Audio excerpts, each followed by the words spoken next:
Hello! Comment ça va today? On se retrouve pour un tout nouvel épisode du podcast et pour tout vous dire, je n'ai littéralement rien préparé. D'habitude, je prépare une intro, je prépare un petit peu les points que je vais aborder avec vous, je prépare la conclusion. Là, je suis vraiment venue en mode Wall Again Bissoufly. J'ai mis mon petit plaid, j'ai mes petits chaussons rembourrés de plaid à moitié, enfin vous voyez un peu chaud, et j'ai mon grand verre d'eau. Je suis assise sur mon bureau dans ma petite chaise confortable et là vraiment je suis en mode on est à un petit café. Vous et moi on est à un petit café et puis je vais vous raconter mon redoublement de L2. Voilà. Là c'est vraiment un podcast café, un podcast y a pas de chichi, un podcast entre nous. Beaucoup moins professionnel que d'habitude. Mais franchement j'avais la flemme de tout écrire, j'avais la flemme de faire ça, vraiment j'avais la flemme. Et je me suis dit allez, c'est un sujet entre guillemets que je connais puisque je l'ai vécu, donc j'ai pas besoin de réfléchir plus que ça sur le sujet. Donc on y va toute route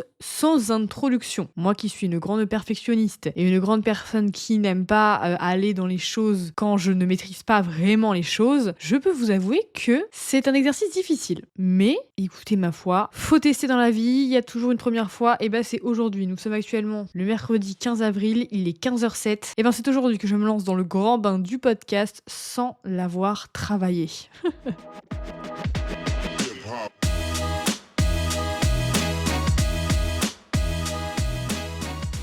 Juste pour information, si vous me trouvez un petit peu mou du genou, un petit peu lente, c'est tout simplement parce que ce matin déjà j'ai promené le chien, après je suis allée à la BU mais j'ai dû me garer loin de la BU donc j'ai marché, puis je suis re-rentrée, puis après je suis allée à la salle de sport et vraiment là en fait je suis je pense pleine d'endorphines et donc du coup je plane.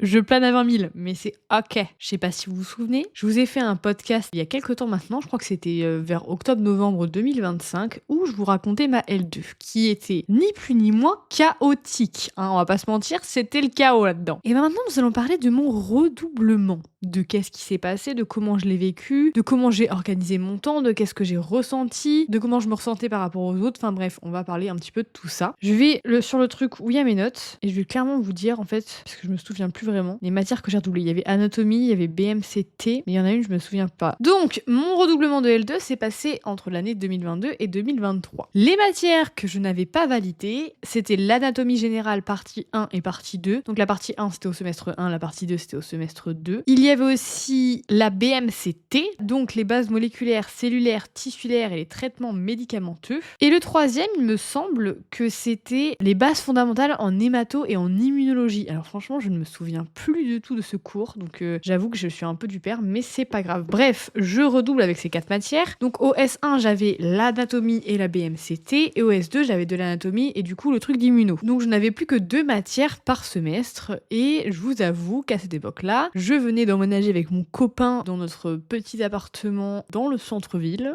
On a déménagé depuis, et voilà, c'était notre premier petit appart. Et en fait, j'avais besoin de thunes, et je me suis dit, yo-yo, franchement, là actuellement tu as 2 matières à réviser par semestre, donc c'est plutôt chill. Alors je te propose, je me parle comme ça vraiment premier degré dans mon cerveau, je me dis je te propose de trouver un petit job à côté. Sachant que je travaillais déjà dans une prépa, donc j'ai déjà travaillé dans cette prépa durant ma première année d'L2 où j'étais référente en fait, où j'animais entre guillemets les cours, où c'était moi qui organisais, je mets des gros guillemets, organiser les cours pour un groupe de personnes. Et là je me suis dit vas-y, je vais continuer avec cet organisme, et en plus de ça, je me suis rajouté un nouveau job parce que j'en ai jamais assez, vraiment j'ai l'impression. J'ai passé toute ma médecine, hormis ma 4e année, toute ma médecine, je l'ai passée en travaillant à côté. Mais la meuf ne sait pas s'arrêter, genre il y a un moment donné, Yona, faut arrêter, il faut juste dormir. Et voilà, c'est tout. Bref, je me suis dit, en plus de mon redoublement de L2, je vais me rajouter un job à l'ADMR. Alors, l'ADMR, qu'est-ce que c'est? C'est un organisme, en fait, d'aide à la personne, et tu vas chez les gens et tu les aides pour ce qu'ils ont besoin. Donc ça peut être une aide à la toilette, ça peut être une aide ménagère, ça peut être une aide aux courses, ça peut être une aide au repas,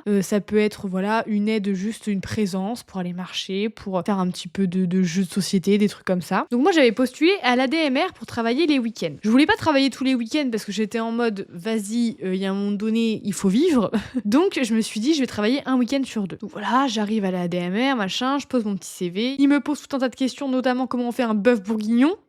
Vraiment, durant mon entretien, on m'a demandé comment faire un bœuf bourguignon. J'étais là, mais les gars, j'en sais rien. À cette époque-là, j'étais pas encore végétarienne, mais vraiment, j'étais en mode, mais je sais pas comment faire un bœuf bourguignon. Enfin, c'est bon, qu'est-ce que tu me parles? Vraiment, faisons un truc plus simple. Voilà, faisons une soupe. On va faire une soupe à la tomate, on va faire cuire les tomates, on va faire mixer les tomates, et voilà quoi. Un bœuf bourguignon, mais c'est bon, je suis pas Philippe Etchebest. Bref, j'étais en mode, mais c'est quoi cette question? Ils m'engagent. Côté positif à la DMR, je trouve qu'ils engagent assez facilement des personnes, donc ça c'est cool quand tu cherches un job. Donc ils m'engagent et mon job, c'est principalement de faire de l'aide à la toilette, soit partielle, soit totale, et de l'aide au repas à des personnes voilà, en difficulté, à des personnes âgées finalement. Moi, faut sachez que, oui, je dis bien faut sachez que, j'espère que vous avez de la ref, mais j'avais aucune expérience en termes de toilette, notamment chez les personnes âgées, parce que déjà mon stage infirmier de fin de L2, je vous en ai pas parlé la dernière fois, mais à la fin de la L2, on avait eu un stage infirmier de 3 semaines et je l'ai passé en pédiatrie dans un hôpital de périph, et ça s'est très bien passé, vraiment. Tout le monde était très gentil avec moi, donc c'était vraiment cool. Mais du coup, je ne connaissais rien du tout du job d'infirmier, d'infirmière, parce que, enfin voilà, en 3 semaines, t'as pas du tout le temps d'apprendre un job, et je ne connaissais rien du tout du job d'aide-soignant et d'aide-soignante, étant donné que j'ai passé 3 semaines dans le service de pédiatrie, et en pédiatrie, on s'occupe d'enfants. Donc, vraiment, moi, les vieux,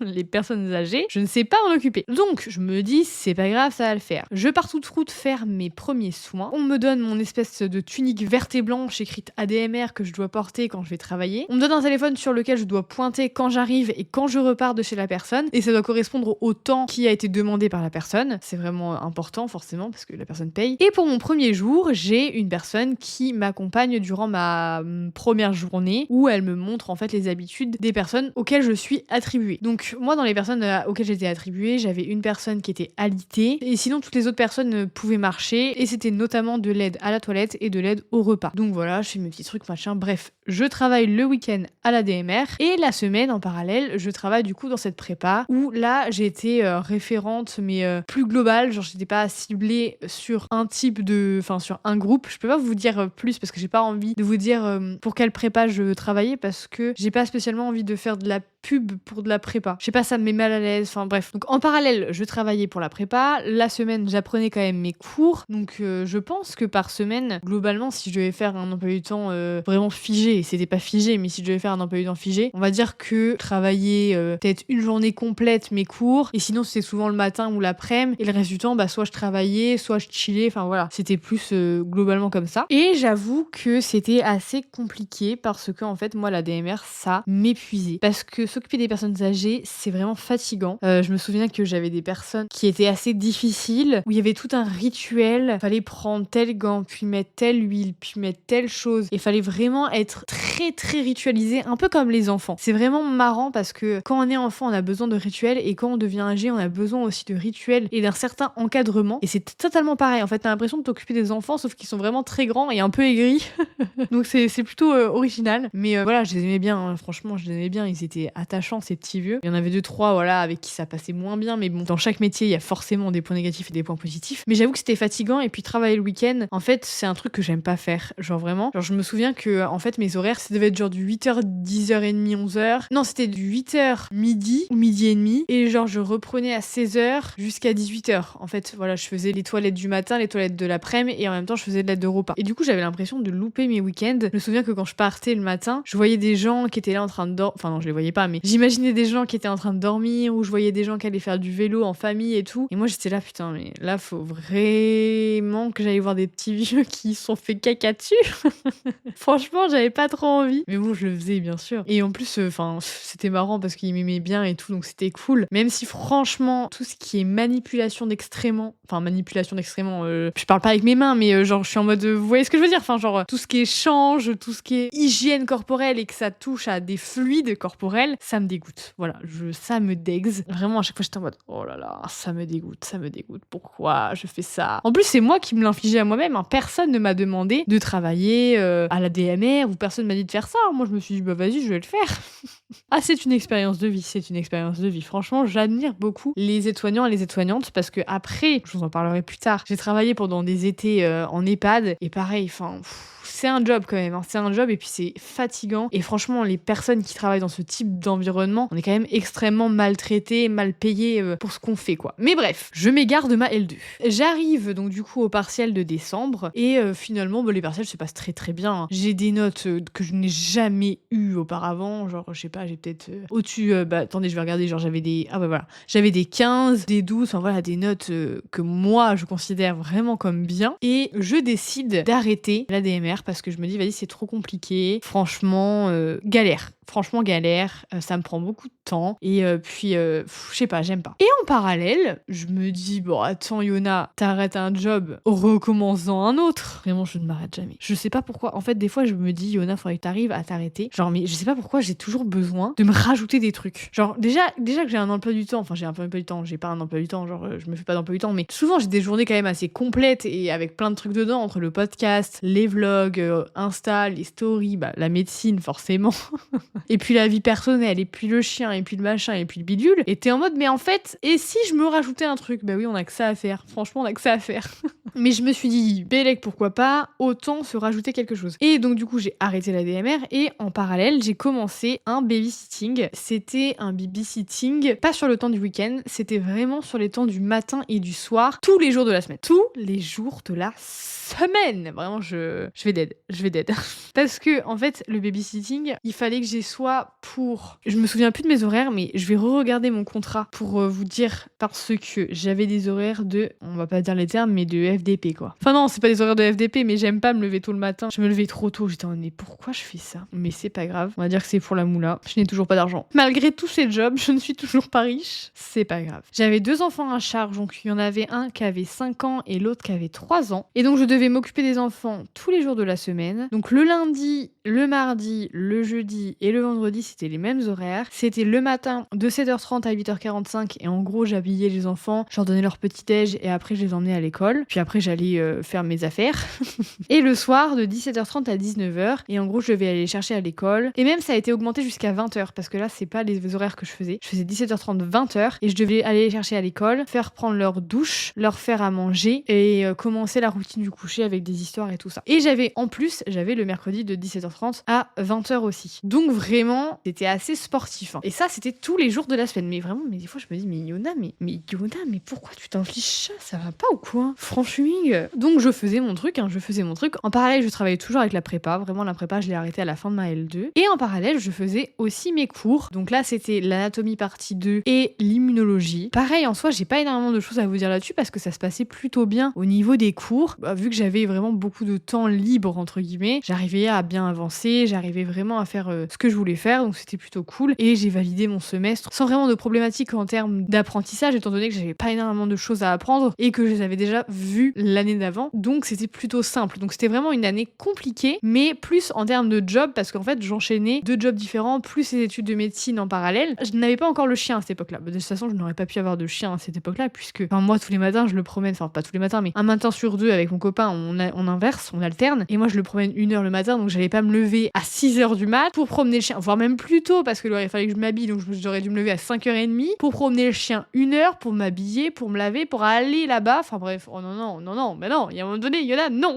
Faut te respecter. Par contre, un point sur lequel j'aimerais revenir, c'est que mon année, elle a quand même été difficile, mais cette fois-ci plus psychologiquement. Parce que vu que j'avais beaucoup de temps libre, et en fait, je me remettais énormément en question. Je ne savais pas si je voulais continuer la médecine ou si je voulais arrêter la médecine. Je ne savais pas, à cette époque-là, je sais qu'il y a des pensées qui me venaient en mode mais allez, deviens nounou, arrête tout, deviens nounou, machin. Un job que j'aimerais beaucoup faire, peut-être que je le ferai un jour. Parce qu'en fait, c'est bon, c'est pas parce qu'on a fait 10 ans d'études qu'on est médecin qu'un jour je pourrais pas être nounou. Médecin nounou, pourquoi pas? Cassons les codes. C'est vrai que j'ai fait 10 ans d'études pour finalement finir nounou, mais pourquoi pas? Mais pourquoi pas, j'ai envie de vous dire. Je rigole, ou peut-être pas en fait. Non mais je me dis, voilà, je sais pas, genre vers la cinquantaine, t'as envie de changer de job, t'en as marre de la médecine. Est-ce que j'en aurais marre un jour de la psychiatrie? Peut-être pas, mais je sais pas, allez hop, je deviens nounou. Bon, je pense que ça se ferait pas. Je pense que je ferais peut-être autre chose avec les enfants, mais peut-être pas nounou. Mais j'avoue que c'est un métier qui m'aurait énormément plu. Enfin bref, tout ça pour dire que je me remettais énormément en question. J'avais l'impression de pas savoir qui j'étais, de pas savoir où aller, et en fait, à cette époque-là, l'estime de moi, elle était très diminuée, étant donné que, en fait, quand j'allais à la BU, quand je voyais les autres qui étaient passés en L3, qui continuaient leur vie et tout ça, et que moi,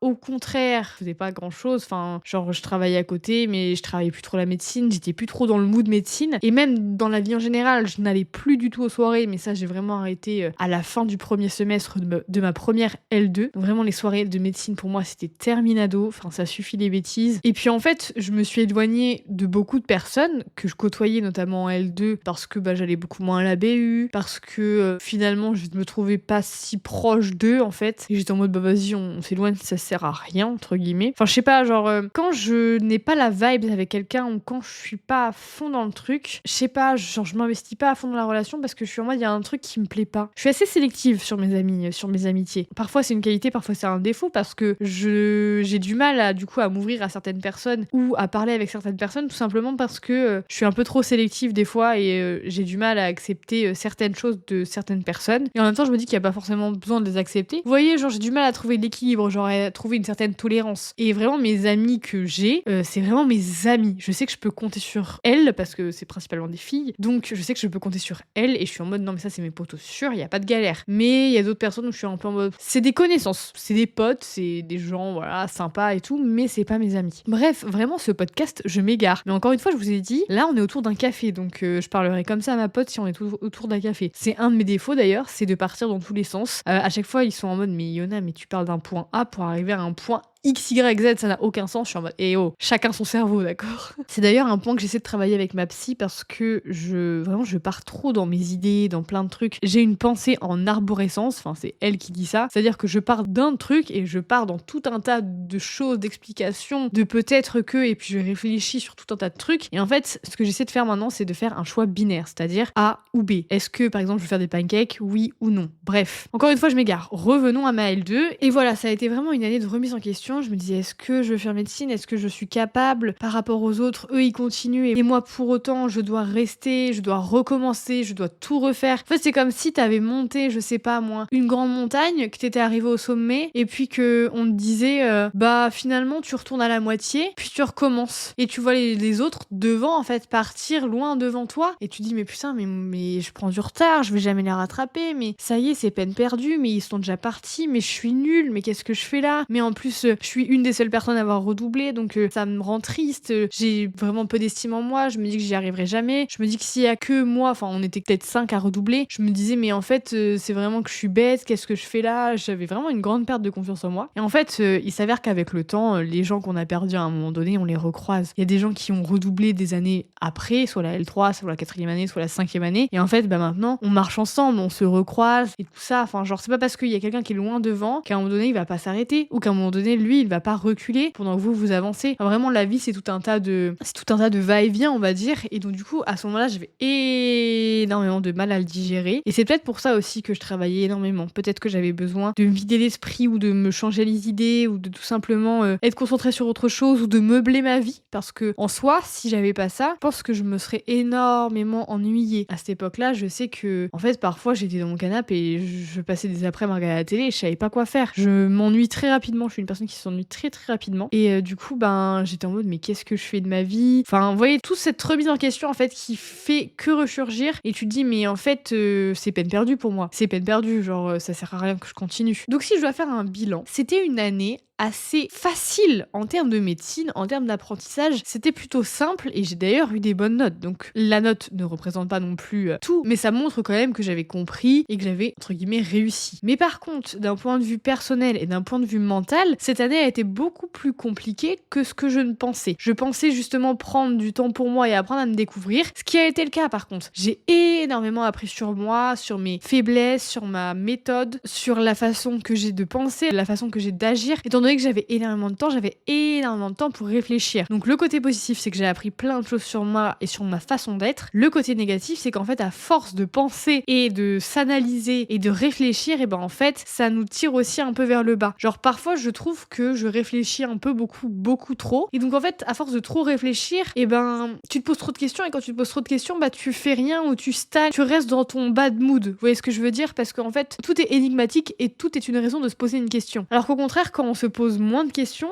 Parfois c'est un peu plus pénible parce que du coup on se remet moins en question et c'est assez chiant. Mais par contre, au moins on avance. On est tête baissée, on y va quoi. Et faut trouver un entre-deux, je trouve. Un entre-deux entre le fait de se poser beaucoup de questions et le fait de s'en poser pas du tout. Mais voilà, ça a été une année compliquée parce que je me suis posé énormément de questions et du coup je doutais de moi-même, je savais plus vraiment qui j'étais. J'ai appris plein de choses sur moi mais en parallèle j'étais vraiment pas très bien. Et c'est aussi une année où j'ai énormément travaillé, où j'ai appris plein de choses d'un point de vue empathique, d'un point de vue médical, mais pas médical en termes de prise en charge d'un patient, en termes d'antibiotiques ou tel traitement pour telle pathologie, machin. Mais je me suis mise à la place d'une aide-soignante. Je me suis pas mise à la place d'une infirmière, mais je me suis mise à la place de ce corps de métier et j'ai appris énormément de choses. Et du coup, je comprends beaucoup mieux les réactions des aides-soignants ou des aides-soignantes ou des infirmiers, des infirmières, parce que je comprends en fait leur métier étant donné que je l'ai vécu. Et j'ai trouvé ça super enrichissant et même d'un point de vue humain. C'est vraiment très enrichissant d'être auprès des personnes tantôt âgées, tantôt très jeunes. On apprend plein de choses, leur manière de réfléchir, leur manière de penser. Que ce soit vraiment des personnes vieilles ou des personnes jeunes, chacun a sa façon de penser et en fait à chaque fois tu peux te remettre en question. Et encore une fois je me remettrai en question, mais tu peux vraiment te poser plein de questions et puis tu peux apprendre plein de choses et je sais pas, genre c'est vraiment quelque chose d'humain. Et le côté positif de tout ça, c'est que j'avais vraiment l'impression d'apporter quelque chose étant donné que j'aidais des gens. Donc ça, c'était vraiment cool. Mais par contre, voilà, c'était quand même quelque chose de très prenant et qui m'a quand même coûté beaucoup. Ça m'a d'ailleurs coûté, parce que le babysitting, je l'ai continué en L3. Et ça m'a d'ailleurs valu